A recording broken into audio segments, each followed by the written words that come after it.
গতকাল প্রধানমন্ত্রীর সঙ্গে দেখা করলেন মুখ্যমন্ত্রী, আজকে আপনি অর্থমন্ত্রীর সঙ্গে দেখা করলেন, কি কথা হলো? দেখুন, বিগত 50 বছরে কার্যত পশ্চিমবঙ্গের শিল্পকে ধ্বংস করা হয়েছে। পশ্চিমবঙ্গ এখন পরিযায়ীদের রাজ্য হয়ে গেছে। পরিযায়ী হয়ে সবাই বাইরে চলে যাচ্ছেন। পার ক্যাপিটা ইনকাম আজকে সবচেয়ে নিচে এসে দাঁড়িয়েছে। এই অবস্থা থেকে আমাদের বেরিয়ে আসতে হবে। আমাদের মহারাষ্ট্র, কর্ণাটক, তামিলনাড়ুর সঙ্গে একই পঙ্ক্তিতে দাঁড়াতে হবে। প্রধানমন্ত্রী সোনার বাংলা তৈরির কথা বলেছেন। সোনার বাংলা আমরা তৈরি করব। আমাদের স্বপ্ন আছে এবং স্বপ্নকে বাস্তবায়িত করবার জন্য নির্দিষ্ট কর্মসূচি আছে, প্ল্যান আছে।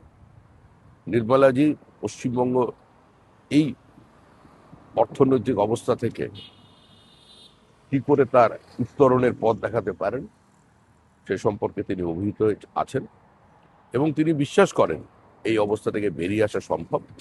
বাংলার শ্রীহীন অবস্থা থেকে রাজ্যকে বার করে আনা সম্ভব। তার জন্য যা করবার তিনি সেটা করবেন এবং প্রধানমন্ত্রী, অর্থমন্ত্রী, গৃহমন্ত্রী সবাই মিলে আমরা পশ্চিমবঙ্গের এই অবস্থা থেকে নিঃসন্দেহে আমরা অন্য জায়গায় পৌঁছে দিতে পারব।